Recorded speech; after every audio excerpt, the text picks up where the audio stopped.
কত? এটা আজকে শেষ মালা, এটা দেওয়া যাবে না। আমার স্বামী আমার প্রতি রাইতে শেষ মালাটা কিনে উপহার দেয়। ও আপনি তুমি চিনো নাকি? সকালে ওনার রিক্সাতেই উঠেছিলাম। ও চোরকে দেখে তো এত মিনমিন করার কিছু নাই, ধমক দাও। আপনি সকালবেলা এতগুলো বাজে নিয়ে পালাচ্ছিলেন কেন? হয়ে গেছে। আমার মতো লোকজনের জন্য এরা এত সাহস পায়, চোর একটা। আরে আপনি বারবার আমার চোর করতেছেন কেন? তুমি কি বললে কেন? কিছু হয় নাই। সব খারাপ, আমি আইতাছি।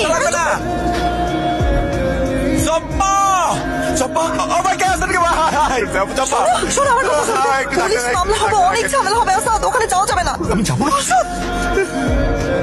আমি তোকে কখন থেকে কল দিচ্ছি, তোর ফোন কই থাকে? মিথিলার অবস্থা কি এখন? মিথিলা ভালো আছে, কিন্তু মেয়েটাকে বাঁচানো যায়নি।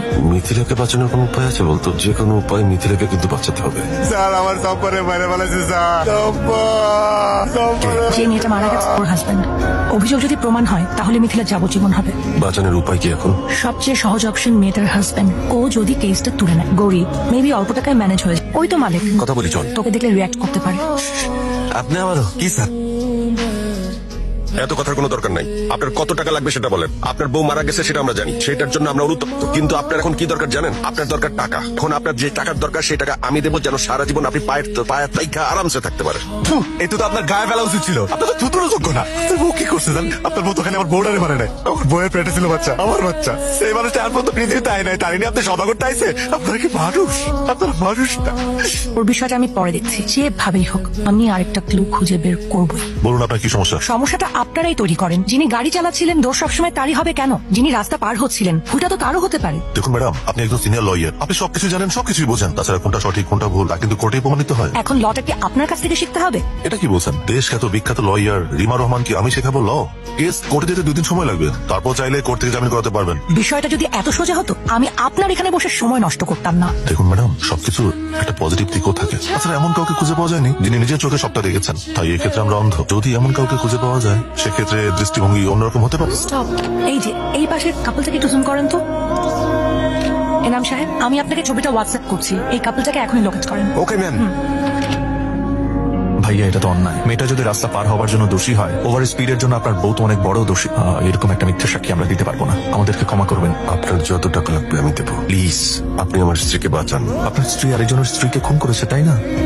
আমার স্ত্রী কাউকে খুন করেনি, কারণ আমি জানি ওই সময় আমার স্ত্রীর মন অবস্থা কি ছিল। ভাই আপনারা ধনী মানুষ, নিজেদের মন মর্জি মতো চলেন, কিন্তু আমরা চলতে পারি না। আপনাদের নীতি আদর্শ চলঞ্জলি দিলে কিছু যায় আসে না, কিন্তু আমাদের যায় আসে। আমরা মিনিমাম নীতি আদর্শ সম্মান এসব নিয়ে চলি। প্লিজ আমাদেরকে মাফ করবেন। শুধু একটা মিথ্যে সাক্ষী, তার বিনিময়ে আপনাদের এই মধ্যবিত্ত জীবনের সমাপ্তি হতে পারে। আপনারা কি আমাদেরকে কিনতে এসেছেন? আমরা মিথ্যে সাক্ষ্য দিতে পারবো না। আপনাদের এই বাড়ি ভাড়া না? বনানীতে আমার 3000 স্কয়ার ফিটের ফ্ল্যাট আছে, আমি আপনাদের নামে লিখিয়ে দিব, সাথে আরো 5 কোটি টাকা। তুমি কি পাগল হয়ে গেছো? তো ভালো প্রস্তাব কেউ ফিরিয়ে দেয়? কি বলছো তুমি? এত বড় একটা অন্যায়কে আমি সাপোর্ট করবো? কিসের অন্যায়? যে মারা গেছে তাকে কি ফিরিয়ে কি হলো? ফোনটা সম্ভবত উপরে রেখে এসেছি। ওকে, নিয়ে আয়। মলি, তুমি কষ্ট পাও এটা আমি দেখতে চাই না বলেই ম্যাচুরিটির সঞ্চয়পত্রের নাটকটা করেছি। তুমি তো জানো ডাক্তার বলেছে যে এই চিকিৎসাটা করতে অনেক টাকা দরকার এবং দেশের বাইরে সেটা করতে হবে।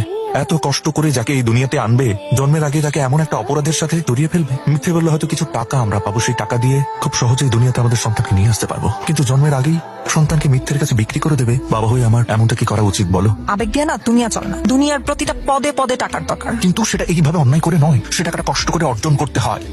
জন্মদাতা শব্দের সাথে দাতা আছে, দাতা মানে বোঝো তো, যে দান করে, যে মহান। এমন অন্যায় করলে আমার সন্তানের কাছে আমি মহান থাকবো কি করে? ওই যে রিক্সাওয়ালা সেদিন যে চুরি করেছিল, কেন চুরি করেছিল জানো তো?